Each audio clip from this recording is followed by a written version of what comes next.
The views and opinions expressed on Beautiful Disasters are those of the panelists and not those of the Geeks Under the Influence Network, their sponsors, or anyone else involved. Also, there is going to be a lot of adult language used on this podcast, so please keep your little kitties away.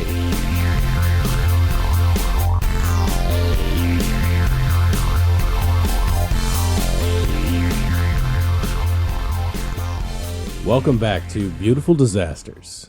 We have another schlock abuse edition here after some weeks. And man, I gave you a gem, didn't I? You fucked me over, man.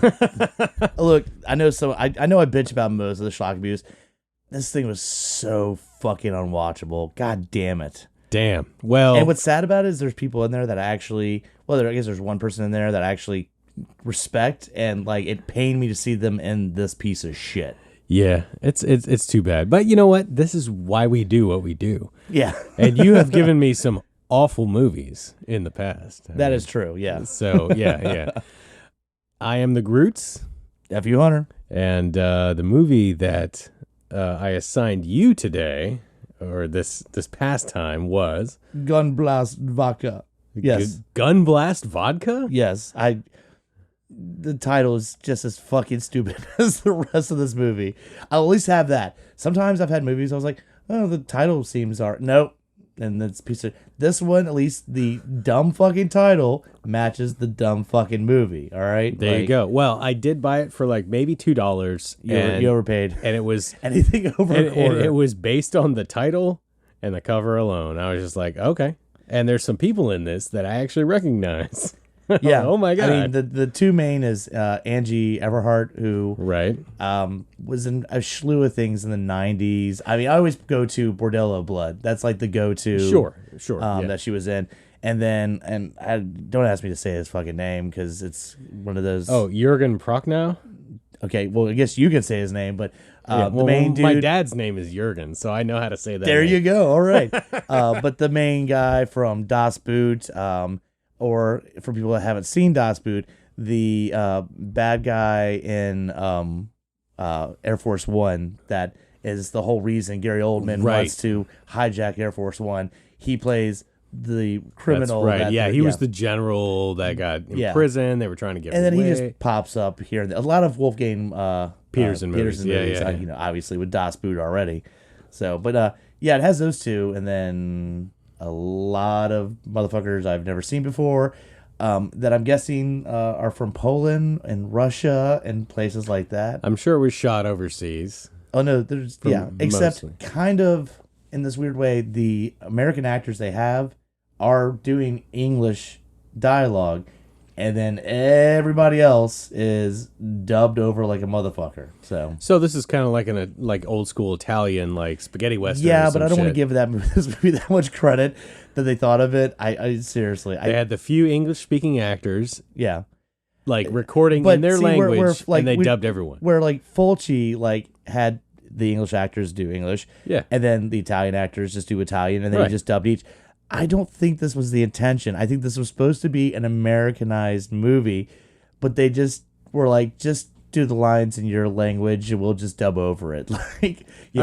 Which is fascinating when you think about like Angie Everhart doing her lines and then someone speaking in a completely different language to her, in which she then responds to the next set of dialogue, not knowing what the fuck they just said, but they'll dub it later on. All right, so let's so it opens with it's already like this like college art film type setup where it's just shots of Jesus on a crucifix and then guns and then more. It's just like flashes and flashes of shit with techno playing. Oh, nice. So I already knew this might not be that good. So you're going to buy the soundtrack? Yeah, no, fuck that. Very like Europe, like techno bullshit going through the entire fucking movie. What year was this again? It says 2001, but I'm guessing it was filmed in 2000 because there are plenty of shots of the Twin Towers to emphasize scenes that are in New York. I did some DJing around that era, and I remember the bullshit techno that was around then. Yeah. So I could only imagine. But yeah, so we cut to first seeing this chick, pretty fucking hot. I'll give you that. She is in like leather outfit and she's dancing for this dude with a camcorder, and then this random motherfucker with pantyhose on his head pops up behind her and grabs a enormous fucking knife and then just stabs the shit out of her. Okay. And I'm like, and then there's shots in the span of a minute. Some dude carrying a briefcase that you see him in New York, and they have a ton of shots in New York, like the Brooklyn Bridge, the Twin Towers, and you see this guy with the suitcase, and he walks in, and then, all right, that's it for New York. And then we're in Warsaw, Poland, and it's just like they establish somebody's in New York, but they don't tell you who. And all right, so then we get to I guess one of our main characters, who I would say looks like a Polish Brent Spiner, who's one of there's these two detectives. They kind of establish these two detectives, and this one dude's this Polish Brent Spiner, and he's, they're just kind of going to set him up, and then they quickly cut to this fashion show. Okay. And these models are walking through, and this one model, after she's done in the fashion show, she, is backstage, and this other girl like grabs her and like, follow me, and then drags her to the secret corridor at the backstage of the fashion show, which is them kidnapping her. And who's there to try to stop them? Angie Earhart. Literally, she's at the fashion show. Also, she sees that shit. She goes into this weird tunnel thing where they kidnap her now too. So you find out, it's like a human trafficking. Yeah, and that's what you situation. find out is that later on it's a la Taken. It's a human trafficking thing, but they're not even trying to blatantly like do it. They just literally like, this chick was just on stage modeling, and they have her come on. When she comes on stage, she's like, "Hey, let me show you something real quick." And they kidnap her like literally while there's like tons of people back there that just aren't paying attention, because models don't pay attention to other models. That's the rule I learned. I guess. It seems like a really risky way to do human trafficking. And enough that, like, again, Angie Everhart sees that and she goes after them, but she gets captured. Come to find out, she's the wife of the American ambassador to Poland. So, which you think would bring a little attention. Again, we're at a fashion show. There's people all around. Nobody notices one of the models or the wife of an ambassador pretty much just disappearing out of the blue at this place. But whatever. I guess Poland runs things differently. I don't know. Yeah, I guess.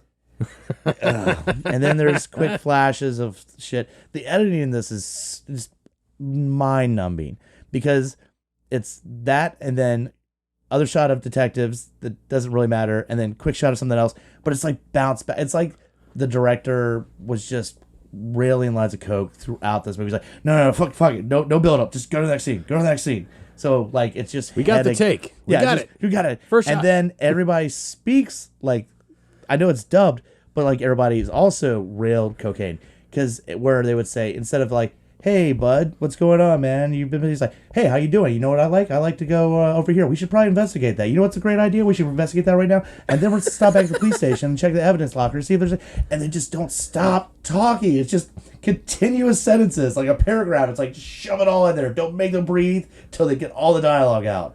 Wow. Oh, fuck this movie. All right. All right, so pretty much, so they find out the next day. We find out what's happening. One of the other models, I guess, that we weren't paying attention to. These two guys are out in the lake, and this model pops up dead, and they find out, oh shit, somebody else got killed that nobody noticed was dead. So they bring the dead model into the precinct, and this is where our two detectives come in to check everything out. And again, Brent Spiner is apparently really good at figuring out different things of this sort. The other detective there are several kind of fucked up things that people say in this movie, a la, I guess, before everybody started to get woke and everything.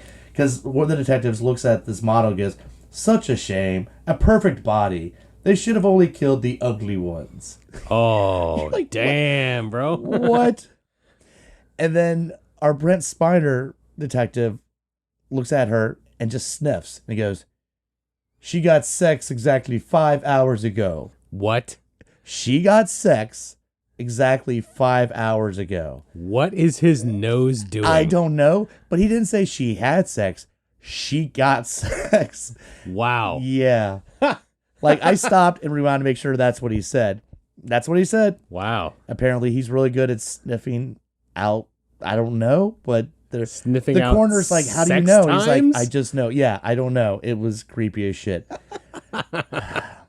So Man. because it's the ambassadors, and initially they think the model they found, they don't have any way to identify her. So this is how we find out that Angie Everhart was the wife of the ambassador, because they have this big scene where the ambassador drives to the police station and he's like, we found a body, and he's like, is this my wife? And goes there and realizes it's not his wife, and then goes, well, then she's been kidnapped because she's missing, but she's not dead.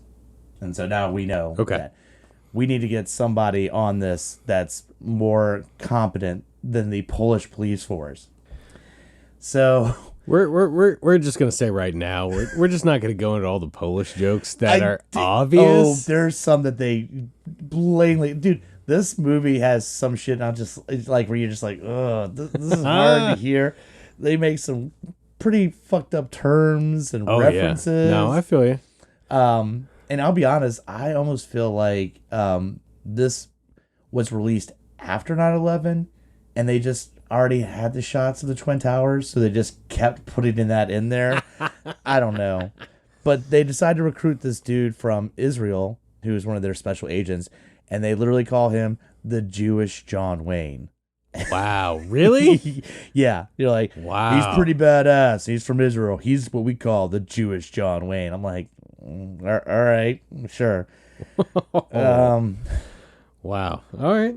And they sell Jewish John Wayne as they recruit. The guy comes over. He's like, I've got a job for you. I need you in Poland to figure this out. The ambassador's wife. He's like, I don't want to do this. He's like, you've been on all these missions. You've been successful. We need you on this task. You'll be partnered up with, Polish Brett Spiner and stuff. And he says, and the guy goes, take the job or you can keep chasing towel heads in the desert. I'm like, God damn, motherfucker. Damn. I know. All right. Yeah. Again, I'm quoting the fucking movie. This is not how I feel at all. God damn it. But no. I mean, this is going to be a recurring theme in many of our episodes. Yeah. We watch a lot of movies that are a little. They forget to be a little politically correct. Yeah. But it's where you're watching it, you're just like, I feel uncomfortable on some of this shit. No, I feel you. So now I will say our hero, our main guy, the best way I would describe him is he kind of looks like a Russian young Clive Owen / Eric Bana. Like if you took both of them and put him in, that's what he kind of looks like. So of course he shows up to meet up with his new partner, Polish Brett Spiner, and they get in the car and he goes to light a cigarette. And so this is a non-smoking car. So you have this kind of comedy part where, again, Russian Clive Owen gets out of the car and walks slowly next to the car smoking a cigarette because the dude's car is so small and slow as shit that he can just walk by and still smoke a cigarette. And you're just like, all right, because of course they have it's going to be one of those Eastern European style cars. It's just a little box. Yugo or something. Yeah, something of that sort. At least there's a comedy beat. Yeah, all right. I guess I can respect that. All right, let's see. So then we establish, what was the guy from Das Boot's name? Jürgen Prochnow. All right, we'll just call him Das Boot guy. So Das Boot guy, then we establish kind of what's going on. Is Das Boot guy really shows up and he's in business and all this other shady shit, but he also is friends with the American ambassador. So the American ambassador is like, you need to help me out. And he's like, this is another line that I had to write down. American ambassador is like, I'm at the end of my rope. Jane's gone, kidnapped, and like he's like irritated at her for getting kidnapped. And it's just like, God damn it, you can't let her go anywhere. She's getting It's what she was wearing. Yeah, God damn it. She got kidnapped. I told her not to leave the house. It was just one of those lines. I was like, really? What the fuck? And then we come to find out that,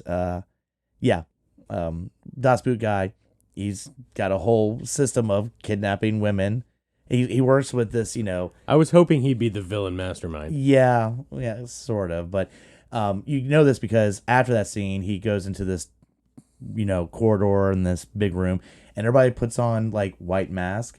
But this is where not everybody could have the Phantom of the Opera mask or just plain one.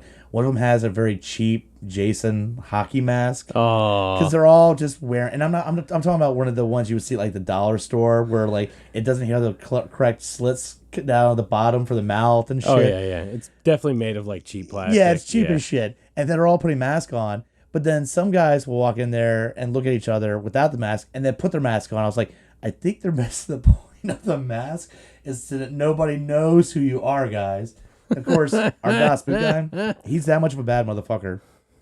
He just walks in no mask. He's like, I don't even know. Well, he runs the shit, right? He runs that shit. And then you see this woman brought out, and it, like you were saying, kind of a la Taken. Oh yeah, and she's being like they bring him out and or whatever. Everybody's bidding on that shit, Nice. And you're like, okay. But here's the thing: they're bidding on it, but it's not to take them with them or anything like that. It's bidding who gets to, now you get into hostile territory, kill them. So yes, because this one guy bids on this girl. First girl comes out, and you can tell, again, a la Taken, she's all drugged out. She's all smiling and loopy as shit. And next thing you know, she's in this other room, and she's smiling. And same room that we saw from the first scene of the movie. And she's loopy as shit. And then this dude shows up and just starts stabbing the fuck out of her. But they're filming it with a camcorder so that all the other members can also watch it. So they're like getting off on watching footage of whoever wins the bid to kill the chick that they got kidnapped. That is such a weird, like, psycho, sort of like, rich society. Exactly. Yeah, that's what I'm saying. Where they're killing people. They win the bid. They do the deed, but they're also everyone else gets to watch. Yeah, pretty much. It's weird. And then they bring out the ambassador's wife, and Das Boot dude is like, "What the fuck?" And he stops the bidding. He's like, "Everybody leave! Everybody fucking leave!" And then he's like, asking his henchmen, "Why the fuck? Where did you get her?" And she's like, "Oh, she was trying to stop the other kidnapping, so we decided to kidnap her too. She looks pretty good. We could, use her." And which Das Boot guy looks at another guy, and sword guy, other henchman that has a sword, comes out and just slices the motherfucker's head off, like right there, because he should have known, even though he didn't know, the Das Boot guy was friends with the ambassador, so that was his wife, and it's going to cause problems. Whoopsie. Yeah, whoops. Mistake you didn't mean to make, but you made. You're dead. So now we get back to the, I guess, lethal weapon part of the movie where again, Polish Prince Spider and fucking Russian Clive Owen are investigating leads, and they are walking through, and they're about to go into this, I guess, I don't know, workout place. I don't know. They had weights, but not any other workout equipment. So, and these two henchmen see them and then pull out machine guns and just start shooting at them. Then there's this chase scene where, again, they're running after them. Two of the henchmen jump on this trolley to hijack the trolley and tell the driver, fucking go. Our Russian Clive Owen has fallen down next to his cop car, and instead of getting up, he says, "Take my fucking hand," in which the dude grabs his hand and then drags him while he's laying on his back as he's shooting at the trolley. But he's like, "I don't have time to get on my feet and get in the car, so just hold my hand and drag me with the car, and I'll shoot at the fucking trolley." Finally, I guess the trolley stops, so he has enough time to this time get up, stand up, and jump into the trolley, start shooting at him. There's a grenade, and it gets tossed outside the trolley into a conveniently placed, what was it? Fruit cart. Like, there's this fruit cart, and I feel like this was the only way, the area they were filming, that they could blow it up anything, because there's a guy standing next to the fruit cart, the grenade falls into the fruit cart, and that guy goes, "Oh shit," and runs away. And then there's a long shot with nothing around the fruit cart where it blows the fuck up. And it was almost like, all right, we don't have permission to use explosives except for this one small area of this park, so we'll blow this up so you have your explosion in this action movie. Wow. But okay. it's so blatantly obvious, like it's not anywhere in the same shot where you see the guy throw the grenade, because it literally gives time for the fruit cart guy to run the fuck away and then come back to it by itself with nobody around for it to explode. All right. I watched more of this movie than I thought I was going to. I will say this. I did not finish this movie. It was fucking terrible, but I made it through enough to give everybody an idea of why to stay the fuck away from this movie, all right? That's the point of this show. That's right. All right, so we get back to where... Oh, yeah. Now we get to where Das Boot reveals himself to Angie Everhart, and she's like, and this is where you get, she has the most dialogue in this part of the movie, and they really shouldn't have allowed it, because she says like shit like, he's like, I'm sorry you're here, this is complicated. She's like, no, I'm having a ball here. And then she's like, it's a game show and you're the host, right? And it's like, she's trying to be sarcastic. Oh my God. But it's like bad acting sarcastic. Oh no. And here's the thing, this part's not dubbed, so this is like from mouth to ears, like, and it's real. She's like, and there's other shit. She just keeps being sarcastic. It's like, this is just like being in like a 5-star hotel, okay? And it's just her being shitty to this guy, but it's sarcasm, and it fucking sucked. Maybe that's why her husband wasn't. He was kind of annoyed. Exactly. The notion. It's like, oh man, I gotta rescue my wife. Yeah, god damn it. So then apparently our two detectives are getting too close to everything that's going on. Right. So of course Das Boot's like, all right, a la Lethal Weapon, take the motherfuckers out. So he sends his henchmen assassins to go take out fucking, Polish fucking Prince Spiner and Russian fucking Clive Owen. And of course, Russian Clive Owen is sleeping naked, and they pop, and he fucking fights them naked as shit. So, and I will say this. Do we have an Eastern Promises sequence? I will say this. This movie came out before Eastern Promises, but yeah. Dude, I think this movie was creating, themes, man. I guess, except I don't remember the scene in Eastern Promises where the assassin gets distracted by his dong enough that it gets him killed, because as he's fighting them, and then the assassin pulls up with the gun ready to shoot, but then looks at Russian Clive Owen's dong and is just puzzled, and then that gives him enough time to disarm him and fucking kill him. And I don't remember that in Easter Promise. Maybe that happened and I just forgot about it. But yeah, pretty much. But of course, he fucking defeats them, and then he's trying to, now he goes, oh shit, I need to warn Brent Spiner, Polish Brent Spiner about it. And then we find out Polish Brent Spiner has a thing for the ladies. Oh, and playa. Yeah, and apparently his thing is I guess one of the frequent hookers he goes to see, they have this weird thing where she's like, ooh, take it off slowly. You don't see anything, and then you see a marionette hand on her pants pushing them down, and his thing is to have a little pre-action with the marionette undress. What? I wish I was making this up. Yeah.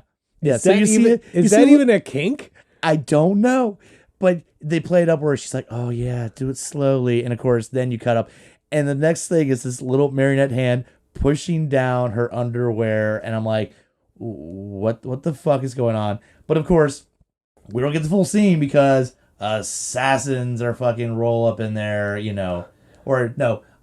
What the That's fuck? when Russian Clive Owen runs up in there and stops everything, stops what was going to proceed with the rest of the marionette scene. All right, come to find out, they got the wrong detective's information, and the partner, the original partner of Polish Brent Spiner, the one that was making the comments earlier about, too bad the beautiful model died, not the ugly chick.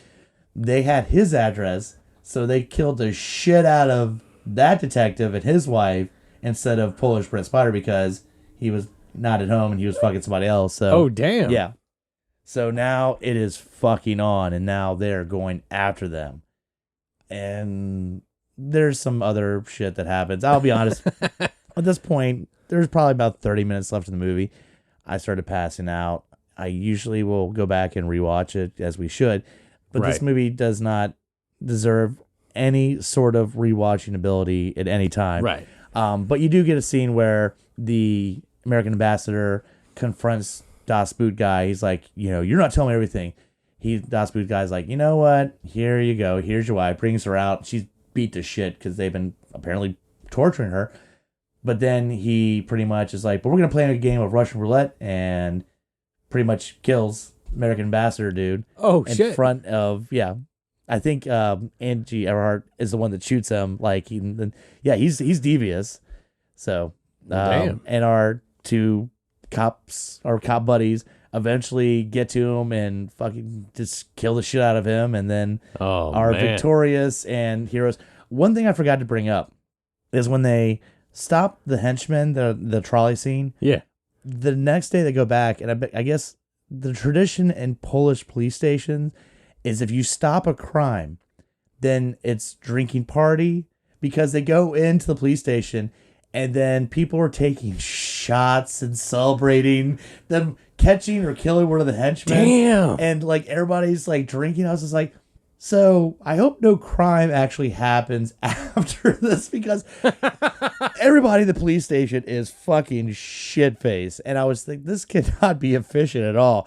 And I mean, it's not like here, have a drink, celebrate. Like, people are drunk as shit in this police station. I forgot to mention that earlier because I was like, that seems kind of weird. Wow. But yeah. It reminds me of like LA Confidential and Christmas party. Yeah, Christmas party. All the cops are drunk and they let's go beat up everybody in the jail. Let's beat up all the Mexicans.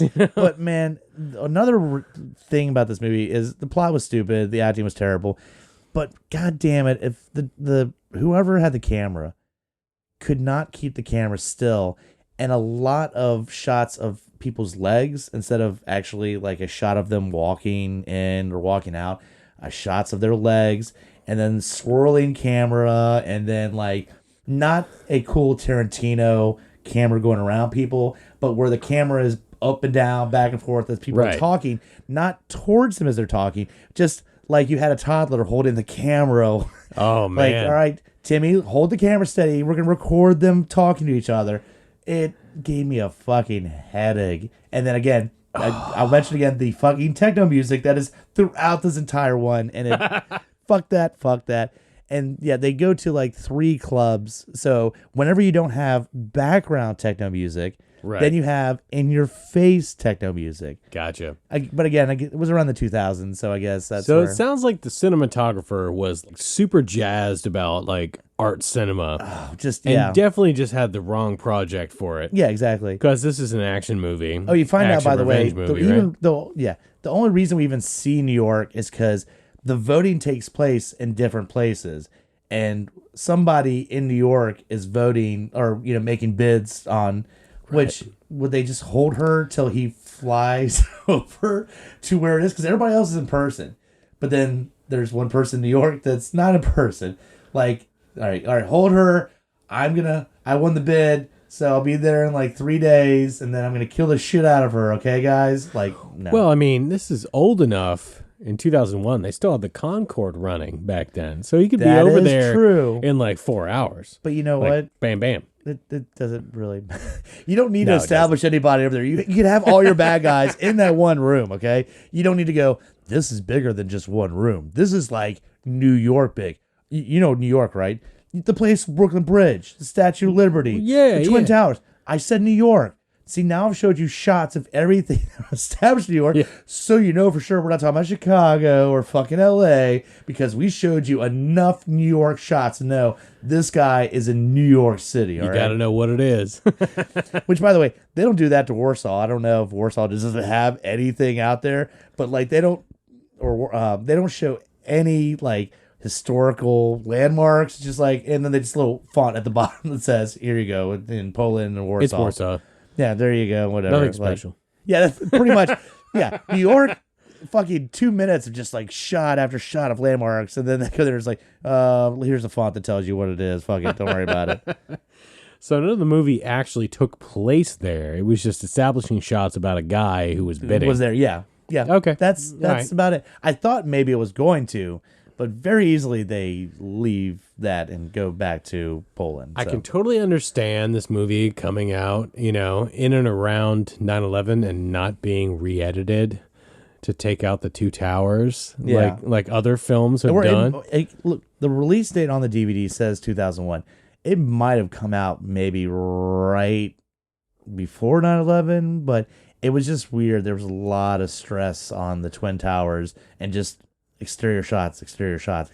And literally the bad guy, the person that stays in there goes into the hotel that's the Twin Tower Hotel across the street from it. So maybe some conspiracy nuts can really start analyzing this movie. Yeah, no. And make some new theories.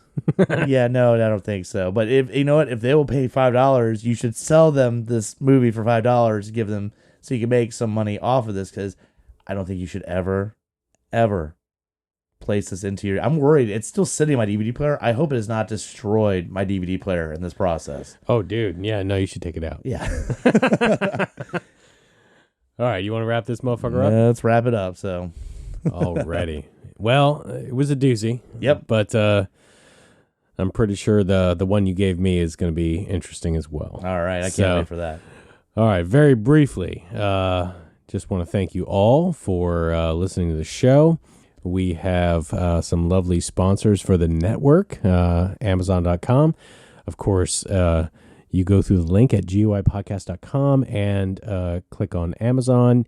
You can shop as normal. It doesn't cost you a dime extra, but a little kickback comes to the network and helps us buy shit like mics and cords and stuff. That's right. Help run some of that coin, all right? Fuck yeah.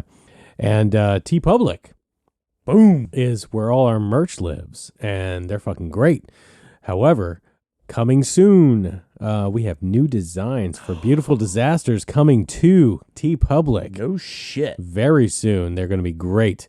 So check that shit out. Check out all the other podcasts on the network. And if you want to contact us, you hit us up on the Facebook page at Beautiful Disasters Podcast, or contact us directly, beautifuldisasterspodcast@gmail.com. What else we got? Well, besides that, like I said, we love input. Y'all have some Beautiful Disaster suggestions, some schlock abuse suggestions, throw it our way. Fuck yeah.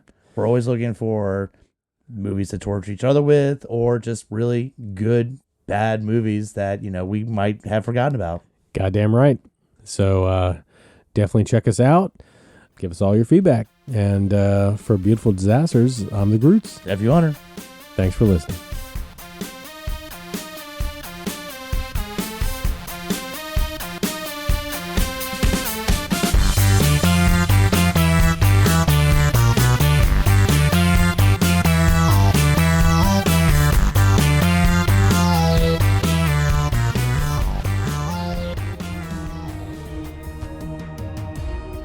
Coming straight from the mouths of madness, I'm Lowdown. I'm F.U. Hunter. Do you love horror? We fucking do. So this is a podcast dedicated to all things in cinematic horror. We're talking movies, television, composers, special effects artists. We're gonna fucking cover it. So if you love horror, embrace the madness. In a world ravaged by movie studios that keep rehashing the same things, only one podcaster has the guts to make it even worse. Join Mike the Hobbit as he traverses the internet to bring you some of the best and worst ideas for reboots, remakes, and reimaginings of some of your favorite and least favorite TV and film properties. Ideas like a John Waters He-Man movie, Fantastic Four the musical, and Aliens, done entirely with marionettes. What podcast would bring this evil upon the world? This is Smack My Pitch Up. Available anywhere you get your podcasts. GUIPodcast.com